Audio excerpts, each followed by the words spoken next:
En pleine guerre d'Algérie, un jeune homme quitte son Jura natal pour un poste d'instituteur civil en Kabylie. Il s'appelle Guy Beaujard. Il n'a pas encore 19 ans. 50 ans après, ses anciens élèves le persuadent de revenir les voir.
Bonsoir à tous. Aujourd'hui, on est le 9 octobre 2010. Eh bien, il y a 50 ans, en octobre 1900, c'était 59, un peu plus de 50 ans, j'arrivais ici à Tifrit Naïtou Malek. Et j'ai été reçu, quelques jours après, sur cette même place, par la Djemma de l'époque, il y avait le caïd de l'époque, où j'ai eu comme un agrément, une discussion que je raconte dans un livre, Les couleurs du temps, comment j'ai été accueilli dans le village sur cette Djemma. J'étais un gamin, j'avais pas tout à fait 19 ans. J'ai refusé de venir me battre ici contre la Révolution, ce qu'on appelait les félagas. J'ai décidé de venir apprendre à lire et à écrire à des enfants d'Algérie.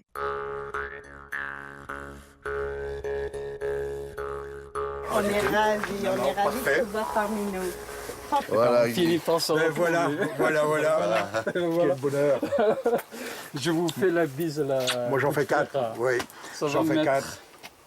Ça Et me fait voilà, énormément plaisir. une belle histoire pour moi et pour vous, une belle histoire. Oui. Parce que entre l'écriture, le calcul, la lecture, une retransmission à travers les générations et je dirais au-delà des cultures. On vous attendait, mais moi personnellement, je n'ai jamais cru vous revoir. Vous savez, j'ai eu plusieurs professeurs quand même dans ma carrière de jeune élève, mais vous m'avez laissé un souvenir inoubliable. Et la même chose est restée pour moi, parce que ce que j'ai dit, je vous ai écrit sur mon bureau depuis que j'ai quitté l'Algérie. Vous me l'avez écrit. Partout où je suis passé, la photo des élèves, de tous les élèves, est toujours restée avec moi. 4. Bien. Abderrahman Moune. Abderrahman Moune. Je l'ai sur ma liste parce que j'ai tout repris les noms de la liste. Comment allez-vous? Bien. Et je suis très content d'être venu là. 50 ans, 48 ans après, exactement. Vraiment, là, je devais partir en France, là, Oui. demain. J'ai dit non, je pars pas. Ah, bah, c'est un bonheur. Merci. Mais comme disait ta fille, je les trouve plus âgés que moi. Hein, ils ont un truc. Sarah elle l'a bien dit. Mais je pense que je suis resté jeune pour les retrouver. Je vais les remettre à l'école un petit coup. Allez, hop, on va y aller. Il n'y a pas beaucoup de Mais ça, différence. non, parce que j'étais très jeune. Hein. Ah oui, vous étiez un gamin. J'étais un gamin. On était gamin en même Oui, temps. oui. Il m'a donné le premier cartable. Le premier cartable, c'était lui qui me l'avait donné. Ça, c'est l'anecdote des anecdotes. Voilà. Moi, j'adorais sa manière de conduire la leçon d'histoire. Je ne sais pas, j'adorais cette manière. Vous savez, à l'âge où j'étais, on était en train de tout découvrir. Donc, ces leçons d'histoire, il les menait un peu sous forme de conte. Et un jour, la leçon d'histoire, c'était la résistance. Il a fait un peu... je ne sais pas, il a vanté les résistants. Il nous a superbement expliqué leurs mérites, leurs souffrances, etc. Mais pendant qu'il parlait, moi, je faisais des rapprochements.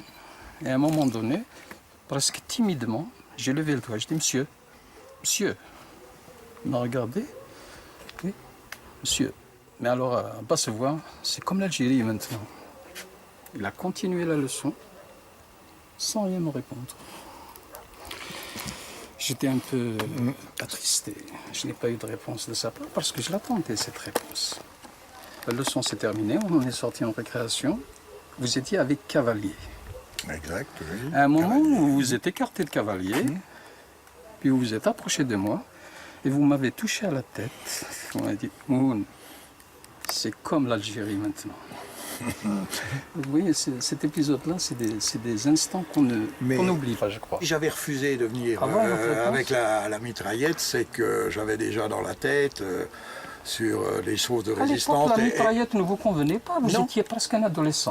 Ben oui, mais je sortais C'est des enfants de l'image troupe. que Vous j'ai gardée saviez de vous, pas, c'était un oui, adolescent. mais vous ne saviez pas que je sortais des enfants de troupe quand même, d'une école militaire, où j'avais été éduqué Je sais, à travers militairement. vos-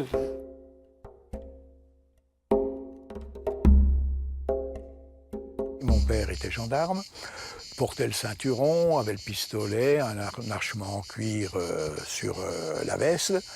Et comme il était extrêmement sévère, il sortait de temps en temps son ceinturon pour nous sanctionner, nous punir, nous taper sur les fesses, et il nous disait toujours « je vais vous tanner le cuir ». D'où l'expression dans ma tête, quand je le voyais arriver ou n'importe, c'était tanner le cuir et non papa. Mais ce qui était le plus insupportable pour moi dans mes souvenirs, c'était le silence qu'il nous imposait. On ne devait jamais parler. À table, on ne devait jamais parler. Si on posait des questions, il nous répondait « quand vous serez adulte, vous poserez des questions, mais pour l'instant, vous faites qu'obéir ». Et ce silence permanent et son regard, c'était des sanctions plus fortes que, je dirais, que le ceinturon. Et c'était ça, ce qui est le plus traumatisant, ce dont je me souviens le plus encore aujourd'hui, 50, 60 ans après. Si vous jettent dans le car pour les enfants de troupe, à quel âge? Ben pour les enfants de troupe, j'avais juste après le CM2, j'avais 10 ans et demi, quelque chose comme ça, oui, 10 ans et demi. Mais ce geste, oui, il m'a jeté dedans, il m'a poussé et propulsé, je pense, comme ça, inconsciemment, 2 raisons. Une, peut-être de voir un de ces gamins partir, parce que nous étions 6, et puis 6 enfants dans un logement. Il aspirait qu'à la paix, à être tranquille après son service, donc ça faisait un de moins à garder à la maison, je pense qu'on ait eu. Puis la deuxième, de me voir vite partir dans cette école militaire, où il souhaitait que je réussisse pour devenir un bel officier, c'est-à-dire faire ce que lui aurait aimé être, et le transférer, comme beaucoup de parents d'ailleurs le faisaient à ces générations-là sur leurs enfants. On partait et il fallait réaliser le rêve du père. Je dirais que mon éducation, mon formatage d'enfant de troupe n'a pas eu prise sur moi.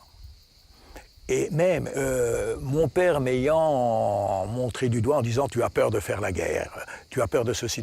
J'ai voulu aussi, peut-être par gloriole ou par provocation, en tant qu'adolescent, ben non, je n'ai pas peur d'aller au milieu de la guerre, je vais y aller, mais comme instituteur civil. Donc j'ai demandé à partir là-bas, j'ai été accepté et je me suis trouvé en l'espace de, je dirais, quelques jours de ma Franche-Comté, je me suis trouvé en Grande Kabylie.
Quand j'ai pris le bateau, ça a été pour moi une euphorie. C'est la première fois dans ma vie où j'avais pas de tutelle. Donc le père avait disparu, il m'avait émancipé, je me retrouvais seul. J'avais qu'une autorité d'éducation nationale, mais là-bas en Grande Kabylie, je me trouvais pour la première fois responsable de mes paroles, de mes actes et du travail que j'allais fournir. J'avais personne.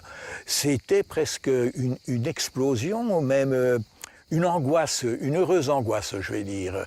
J'arrive à Alger, tout ça, c'était une explosion de joie dans ma tête.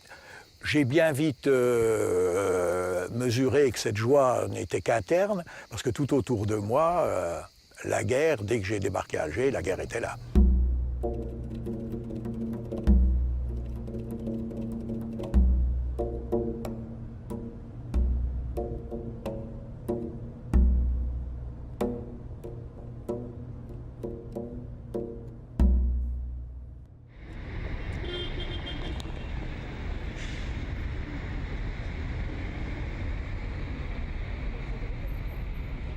Quand je suis arrivé là, il pleuvait d'ailleurs, j'avais une petite gabardine.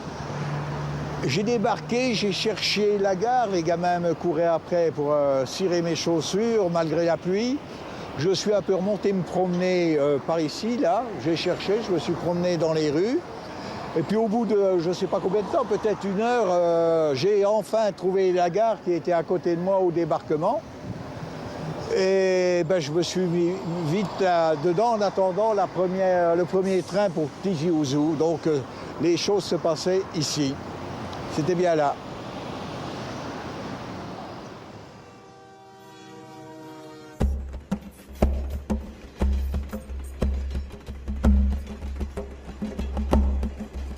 Quand je suis allé dans le train, ensuite, il y avait des gens, des Algériens, mais qui faisaient des signes, des gestes. Le petit Européen que j'étais me regardait comme un fils de colonisateur ou un étranger qui venait occuper son pays.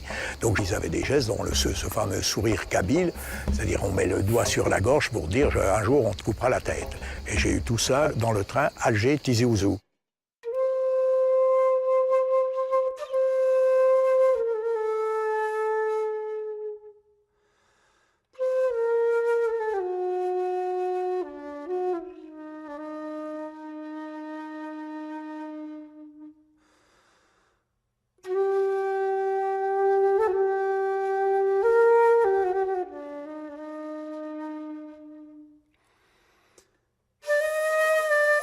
Donc je suis arrivé quand même avec beaucoup d'angoisse, de peur, dans ce village de Tifrit Naïtoumalek, qui est perdu au fin fond de la Kabylie, au pied du col d'Akfadou.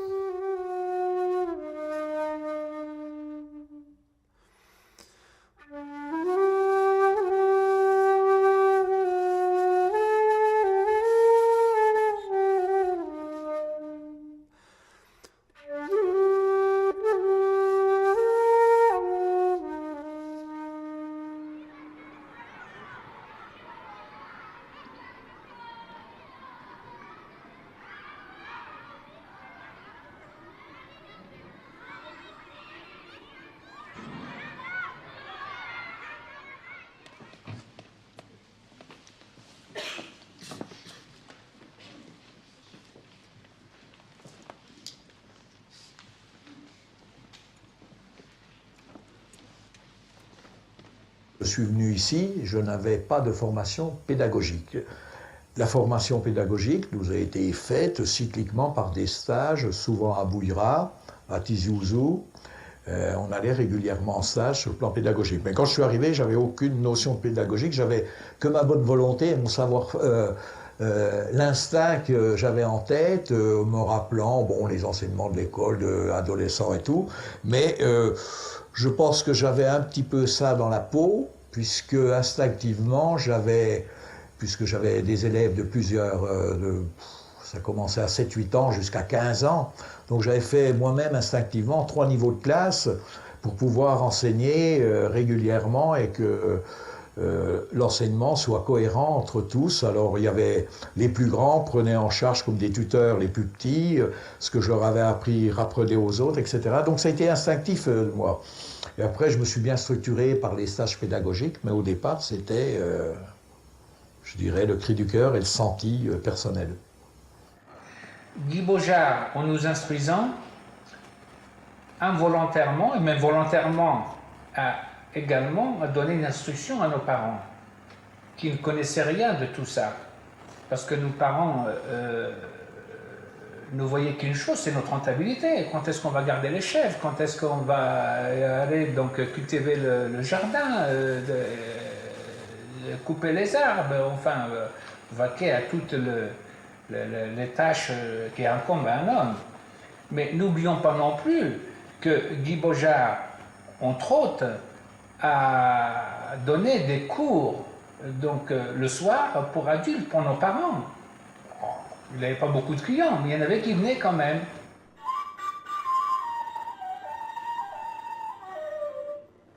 Pour anecdote, un jour, il y avait un militaire qui lisait un livre. Il était assis sur un rocher dans le village. Et je suis arrivé. Et il tenait son livre normalement, comme vous pouvez tenir votre livre. Moi, j'étais donc devant lui, je le lisais à l'envers, je le lisais très vite. Il m'a regardé ébahi, stupéfait. Comment donc un gamin comme ça, il y a 2-3 ans, c'était un sauvageon. Et aujourd'hui, il sait lire, en plus à l'envers. Il sait lire et écrire. Mais tous les gamins de Tifrit, ils avaient cette soif. Du moins, c'est l'impression que j'avais. Ils avaient cette soif, on avait cette soif d'apprendre, on voyait une ouverture extraordinaire vers d'autres horizons.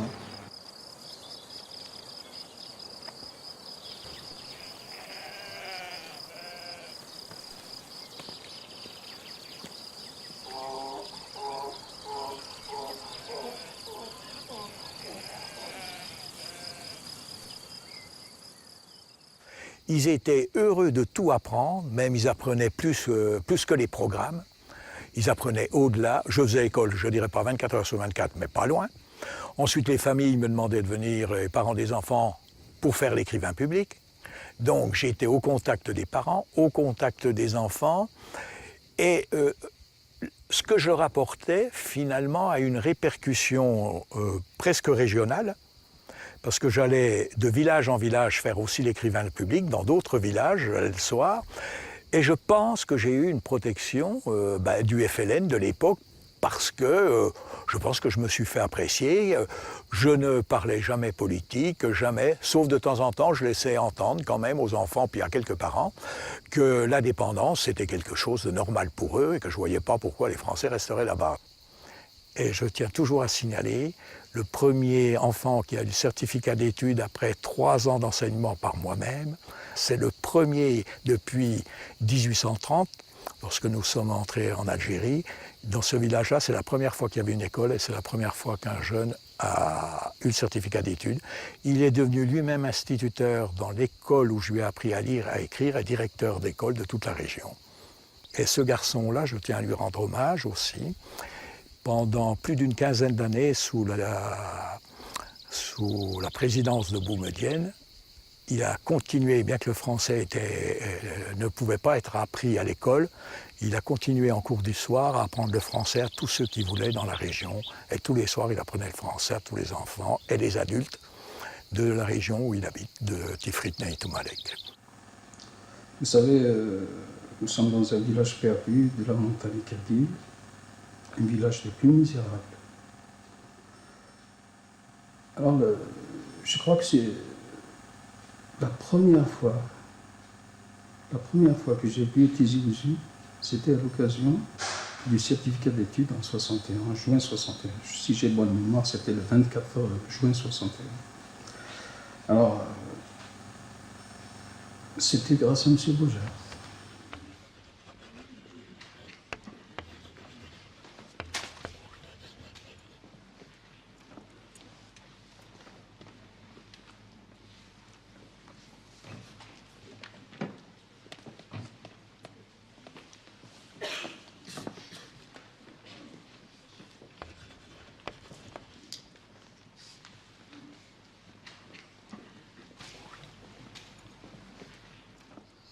Et l'accueil de Maisonneuve et des militaires, ça s'est passé comment? Alors l'accueil de Maisonneuve et des militaires a été un bon accueil. Maisonneuve était un instituteur sortant de l'école normale qui lui-même avait refusé de porter l'arme. Il était sergent d'ailleurs. Et on lui avait laissé le donner la possibilité de faire l'école. Donc il a fait l'école dans un village à côté. Et il m'a bien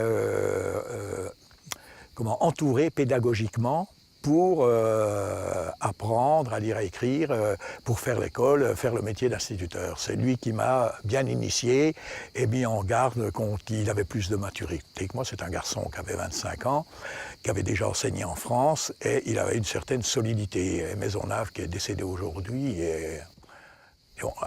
m'a fait admettre et m'a intégré au village par le biais aussi du caïd du village, qui est le caïd qui est le responsable administratif, le lien entre la population et le pouvoir colonisateur.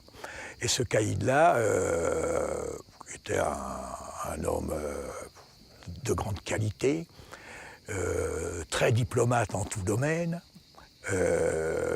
mais qui a su me faire intégrer dans le village par une séance d'ailleurs solennelle à la Djema, c'est-à-dire tous les anciens, le conseil des sages, un peu le conseil municipal en France, mais j'ai une autre autorité, ils ont autorité sur l'ensemble de la région, et il m'a fait admettre, m'a présenté à tout le monde, et j'ai été investi, et mon admission s'est soldée par, ils m'ont remis une grande gandoura sur les épaules en nous séparant le soir. Donc je faisais partie des leurs. C'est un homme de grande qualité. Oui, de grande qualité, très machiavélique. Grande culture aussi. De grande culture. De grande culture, il m'a appris toute l'histoire de la Berbérie, de l'Algérie, mais en particulier de la Berbérie, surtout le Maghreb. Et il m'a passionné pour cette civilisation-là qui remonte à 8000 ans avant Jésus-Christ.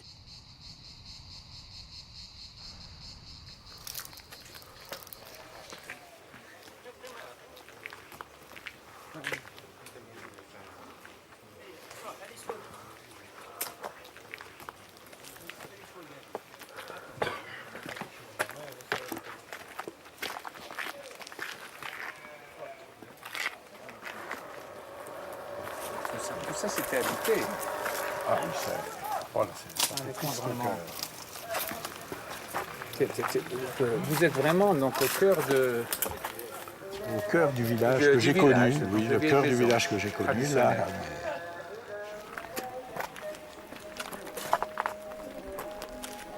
traditionnelle. La vie est partie, quoi, de là. La vie est partie.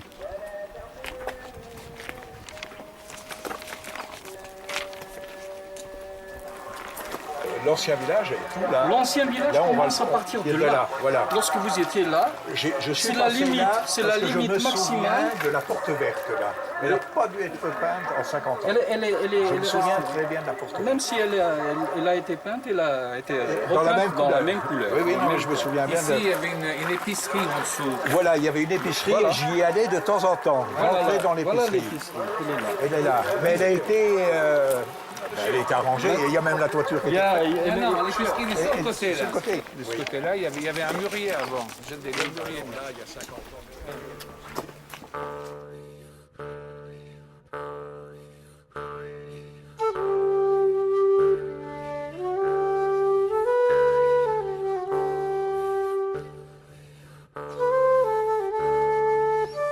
Il y avait un puits. Regardez s'il y a toujours de l'eau. Parce que là, je me souviens, il y avait de l'eau, on tirait de l'eau. Voilà. Comme ça à faire, là. Ah oui, oui, oui, il y a de l'eau. Ah oui, oui, oui, il est très profond, mais il y a toujours de l'eau, hein, c'est super. C'est super. On va remettre tout ça.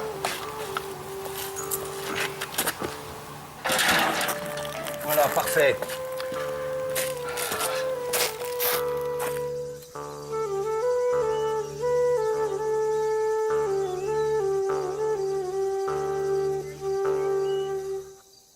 Mon frère, Oui. Dib el-Qassem. Oui, Voilà. ah bah oui, il est là. Dib el-Qassem, donc il a étudié. Ah, je l'ai pas emmené. Si, elle est là la photo. C'est celui qui est à côté de toi. Oui, donc je crois, je me rappelle plus. Ça, c'était les filles qui avaient à l'école. Tiens, le voilà. Donc son frère, Qassem, tu dois te rappeler de lui quand même. C'est parce qu'on était des inséparables.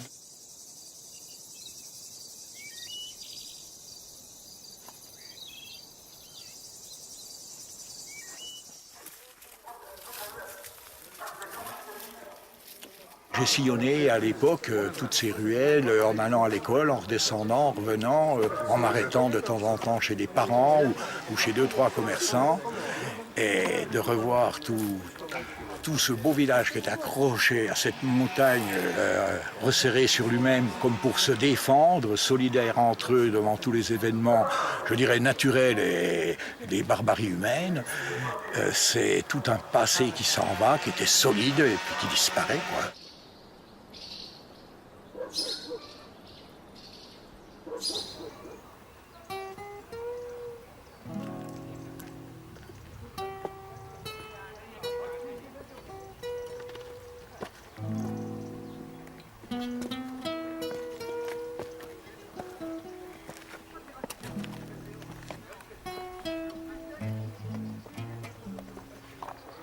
Quand je suis alors arrivé dans ce village de Tifrit Taïtoumalek, je logeais dans le poste militaire, le Fortin, là, ce poste du 27e bataillon de chasseurs alpins.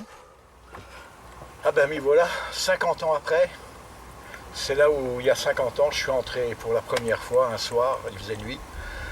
Et puis on m'a donné ma chambre ici, une toute petite chambre de 1,50 m de large sur 3 mètres de long.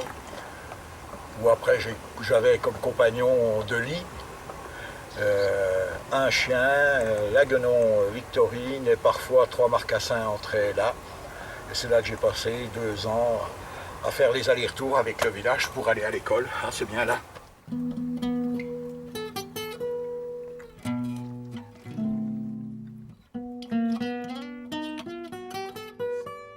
Voilà, après je vais essayer de me souvenir et de découvrir la suite. Ici, là où j'arrive, cette salle-là, à côté du dortoir, c'était la salle de... Il y avait une salle de... Non, elle était plus loin, la salle des 2 officiers, et puis on mangeait les repas. Ici, ça devait être aussi un petit dortoir, là. C'était un dortoir, là. Voilà, ça a bien changé. Et le passage était ici, là, on le voit bien, d'ailleurs.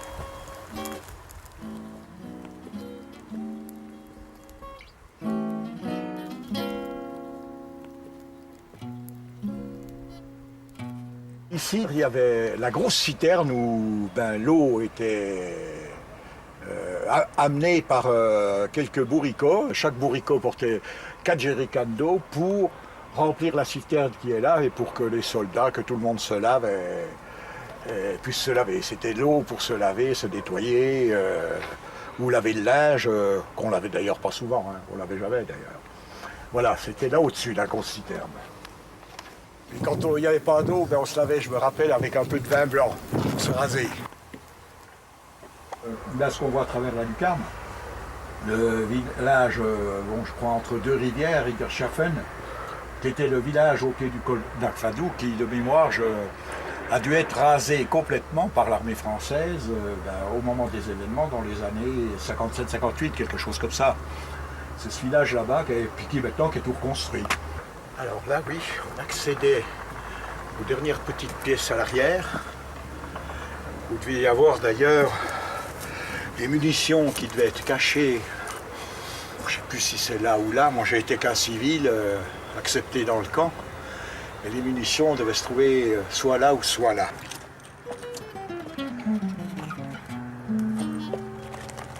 Et là, c'était le poste de garde, avec les crémaillères, où toute la journée les sentinelles se relayaient dans ce poste de garde pour dominer le col d'Akfadou.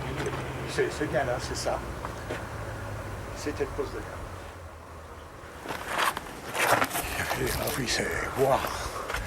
Et tous les troufions, comme on disait, qui couchaient là au milieu, c'était bien protégé. Et parfois, là-bas, au-dessus, il y avait des gens du FLN qui venaient de temps en temps donner 2 coups de fusil depuis la petite colline là derrière sur le poste militaire. Oui, ils étaient une trentaine de soldats à peu près là. Et puis moi j'étais là-bas en tant que civil dans la petite chambre.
Avec 20 ans, je ne comprenais pas grand-chose. Et ce sont les élèves que j'ai eus qui m'ont tout doucement, par leur affection, fait de moi, je dirais, m'ont fait vivre l'enfance, l'adolescence, que je n'avais pas eue, et puis m'ont fait mûrir et devenir homme. Je suis ému au maximum de découvrir ça aujourd'hui, 50 ans après. Je ne sais pas si j'ai bien fait de venir finalement dans ma tête. Voilà.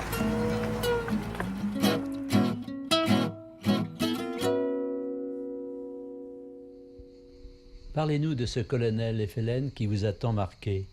Le colonel qui dirigeait la Kabylie, le colonel FLN qui s'appelait Simohan Doueladj, qui aimait particulièrement les instituteurs européens, parce qu'il disait toujours on a besoin de culture, on a besoin d'instruction. Il est préférable d'avoir l'instruction et faire des routes après que de faire des routes sans instruction. Et pourtant, à Moknéa, il vous fait la peur de votre vie. J'ai cru mourir sur place, mais à l'époque, on m'a demandé d'aller écrire des documents pour un mec, le vieux soldat là, qui avait fait la guerre 14-40, pour qu'il touche sa pension. Et puis, ils sont tous venus à moi. Personne n'a demandé ni à la SAS, ni aux officiers du coin. Ils avaient confiance qu'au petit chir que j'étais. J'étais qu'un gamin de 20 ans, quand même. Donc, ils sont venus. On est monté dans ce village. J'avais bien 7-8 kilomètres, comme ici, là, ce qu'on vient de monter, avec un ami, le capitaine Boyer de la Tour du Moulin, le fils d'un général et tout, qui est mi-marocain, mi-français. Et c'est lui qui m'a escorté jusqu'à l'entrée du village. Et là, j'ai vraiment pensé, j'ai dit, ils vont me faire prisonnier, je suis décapité. C'était à peine plus loin, je crois. C'est quelque chose qui ressemblait à ça.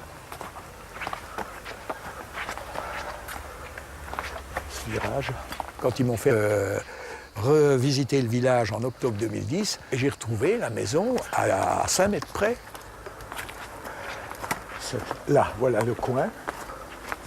Et ça me met à gauche, voilà, c'était sur la gauche. Il y avait tout ce trajet-là qu'on a fait. Donc c'était pas là, c'était quelque chose que je voulais sur la gauche. Voilà, on est entré là. J'ai dû descendre. Et on est tombé sur une porte.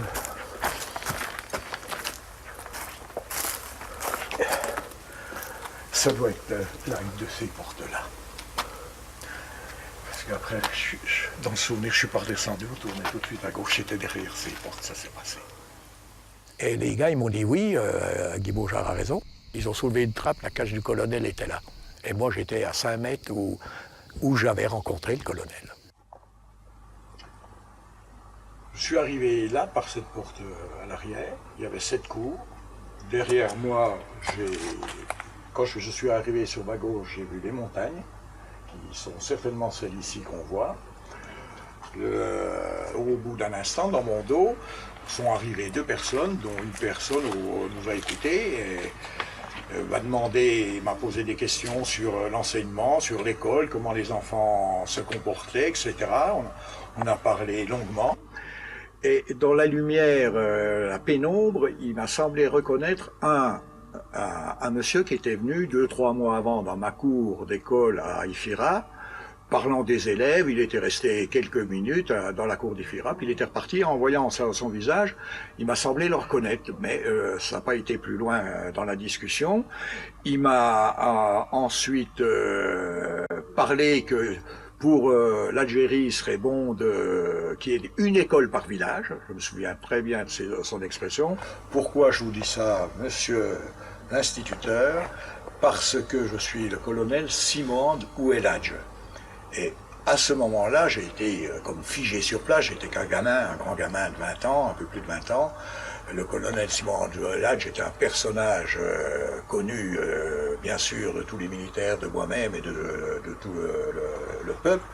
Et juste à prononcer son nom, bon, le gamin que j'étais, je tremblais, j'en tremblais. Je me demandais ce que je faisais là, à ce moment-là, alors que je venais régler, essayer d'aider un monsieur qui n'avait pas perçu sa pension, que la France ne voulait pas donner la pension. Donc, je l'ai écouté, il m'a parlé, il m'a cité un nom d'auteur, Boulifa, Siamar Boulifa, qu'il fallait que je lise ses livres, et qu'il était pour une société de justice, de droit, c'était les choses qu'il m'a dit, et il m'a dit que il m'a demandé de continuer mon travail comme je le faisais, comme j'avais fait à Tifrit, à Ifira, que c'était très bien et qu'il me remerciait du bon travail effectué.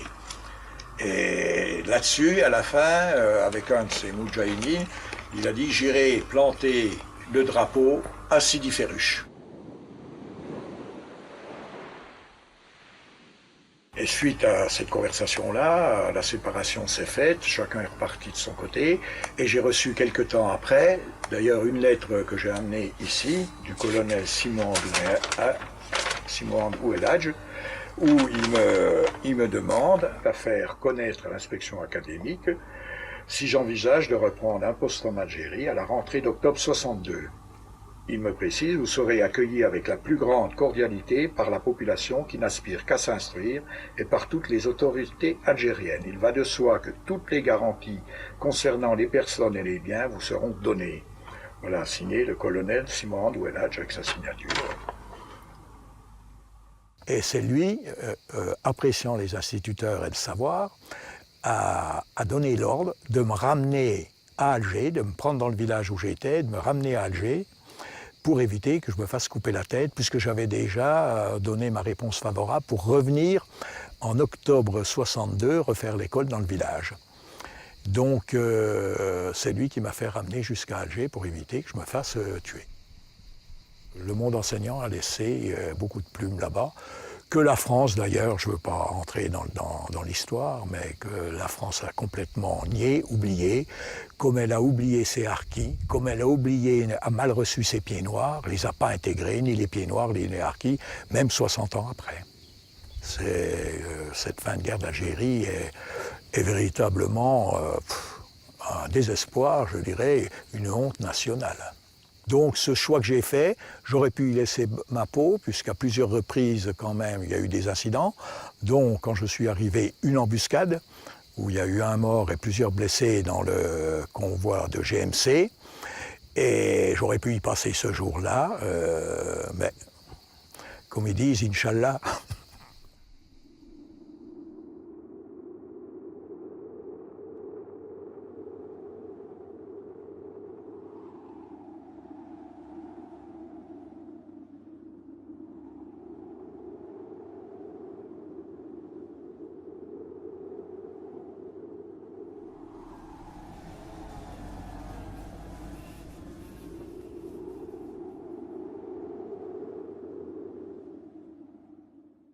Et cette embuscade, c'est quasiment le jour de votre arrivée.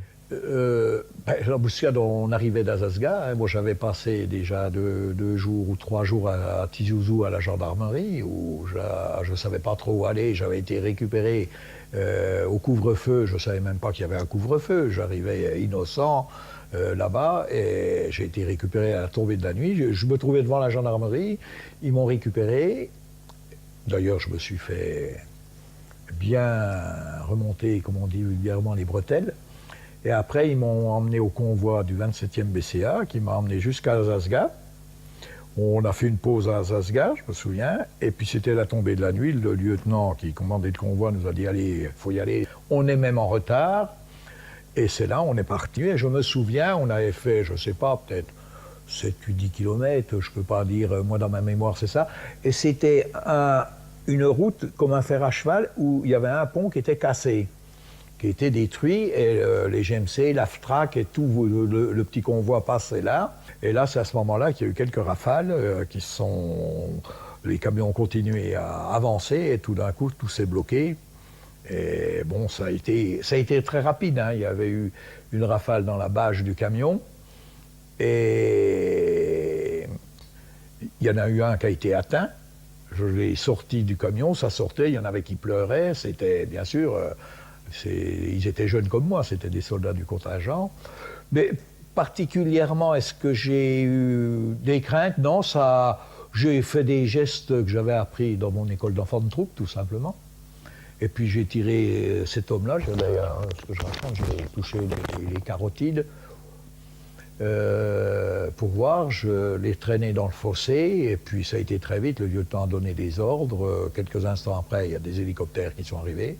Il y a eu du napalm, et puis voilà, ça a été... Et puis tout d'un coup, tout s'est calmé, puis au bout d'un moment, le convoi est reparti. Il y a eu un mort.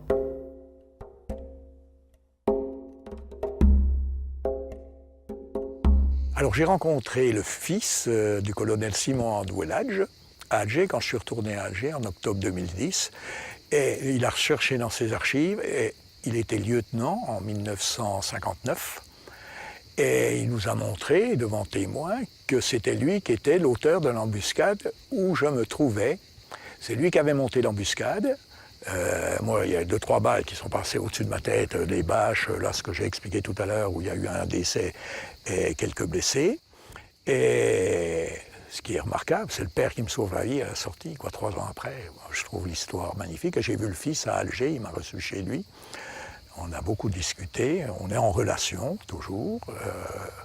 C'est le fils du colonel qui a failli me tuer, et le père m'a sauvé la vie. C'est une belle histoire, où chacun aurait pu y laisser des plumes, mais le destin a été là pour que j'en parle aujourd'hui. Fin juillet 1962, le bataillon français basé à Moknéa s'est replié pendant la nuit. Guy Beaujard, comme bien d'autres enseignants civils, a été oublié par l'armée. Terrorisé, le Chir continue à faire l'école alors que l'armée des frontières remonte sur Alger, chassant Touroumi et Arki sur son passage. Un matin, le Chir est fait prisonnier par le FLN et conduit à Alger. Son escorte a le pouvoir de forcer tous les barrages. Il s'attend au pire. Soudain, la voiture bifurque vers le port. L'ordre du colonel Simon Andoueladj était formel. À Sène, tu mets le Chir sur le bateau. Il n'est ni colon ni occupant. Il a appris à lire et à écrire à nos enfants. Il doit vivre.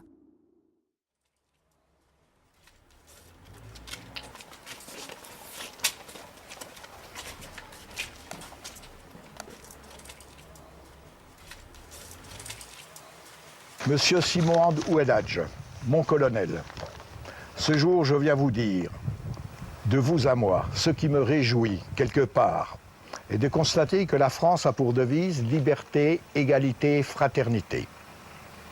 Que les gouvernants ne l'appliquent pas toujours, ou pas souvent, mais que ce sont les instituteurs, les professeurs, qui ont appris ces mots pleins d'humanité aux enfants des colonies. Les colonisés de l'Algérie en ont tellement bien compris le sens qu'ils l'ont appliqué à eux-mêmes pour conquérir leur indépendance et devenir des hommes libres. Et vous dire de vous à moi, mon colonel, que votre combat fut juste. Merci toujours. Je vous remercie infiniment. Je vais déposer quelques fleurs que j'ai cueillies ce matin dans le jardin d'un ami et les déposer vers sa photo. Voilà. Merci voilà. de m'accompagner. Je vous remercie Oui. infiniment, monsieur Oui, Boujard. merci beaucoup. Et quand je reviens, si je reviens l'année Voilà. prochaine, je vous fais signe. Voilà, je vous remets le tableau, la photo du colonel que vous amenez avec vous. C'est un grand honneur. Voilà. Quand j'avais vu Simon Doueladj, il avait dit que son souhait, ce serait une école dans chaque village. Parce que quand on regarde la politique de l'éducation nationale de la France coloniale, on s'aperçoit que les écoles étaient distribuées au compte-gouttes pendant les 130 ans. Et c'est sur les 5-6 dernières années, depuis qu'il y a eu le plan de Constantine, qu'il y a eu des écoles un peu partout dispersées dans toute l'Algérie. Mais avant 57-58, en Kabylie, il y avait très peu d'écoles. Il y avait Michelet, Force Nationale, une ou deux par-ci par-là, et ensuite ça a proliféré par un plan particulier du gouvernement. Et ce que je me rends compte aujourd'hui, c'est que dans chaque village, il y a des écoles dont l'effectif est des effectifs de 15 à 20 élèves, ce qui est remarquable. Et disons, le vœu de Simon Doueladj a été parfaitement mis en application. Et c'est avec bonheur que j'ai pu vérifier ça aujourd'hui.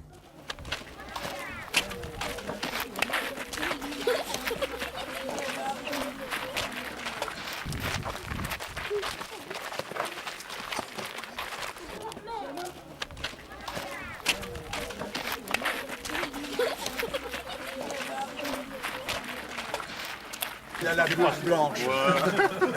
Et aujourd'hui, il y a école là? Oui. Puis il y a combien de classes ici? 6. Ah, 6.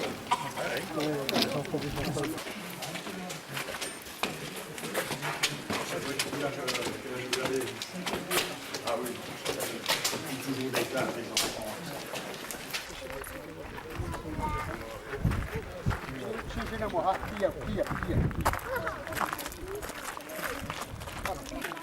Monsieur le directeur, bonjour monsieur. Bonjour monsieur.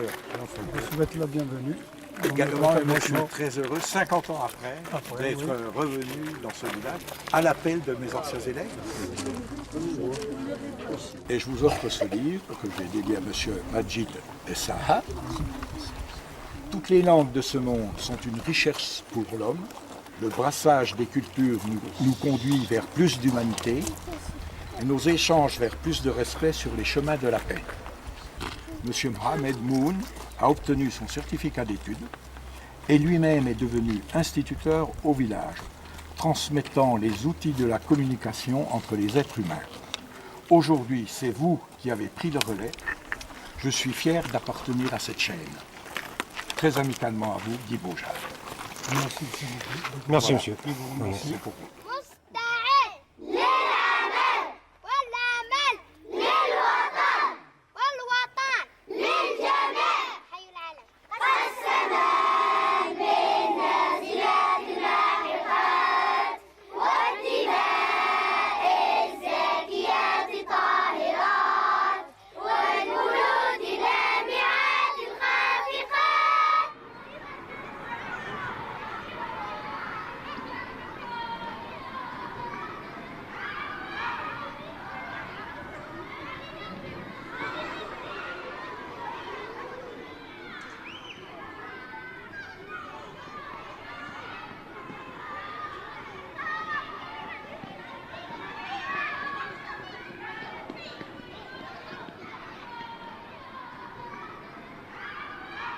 Quand je suis arrivé ici, faut vous mettre à ma place. J'étais un gamin tremblant. Je changeais de civilisation, d'une civilisation à une autre. Et j'ai été fortement impressionné et même angoissé. Et les semaines passant, les élèves à l'école m'ont fait tout oublier. C'était certainement vos parents. 50 ans après, je suis un homme heureux et satisfait d'avoir fait ce déplacement pour revenir dans les lieux qui m'ont fait de moi un homme. Et je ne le dis pas pour vous faire plaisir. Quand je suis arrivé ici, je n'avais jamais eu d'enfance.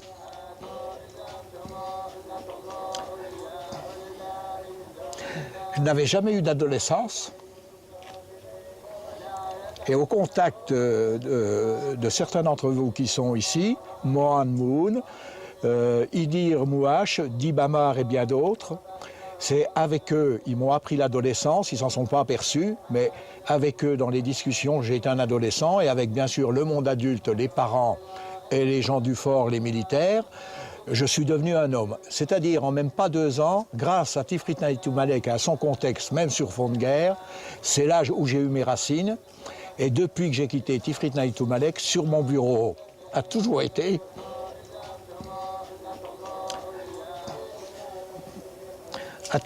les photos des élèves que j'ai eus à l'école. Ça va passer, ça va passer. Il faut que vous sachiez qu'en dehors du contexte politique très difficile, historique, de guerre et d'imbécilité, je n'ai jamais oublié Tifrit et si je suis revenu là, on m'a demandé de revenir. J'en ai écrit un livre parce que j'avais ça aux tripes. Et c'est un petit peu, je vais dire, que vous en soyez d'accord ou pas, je me sens un petit peu un garçon de ce village-là. Voilà, j'avais ça à vous dire en message. Je repartirai en France avec un message aussi fort et aussi encore pour 50 ans. Merci. Voilà. Merci.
ثورسو في غلقيسي لفرجينا ضاري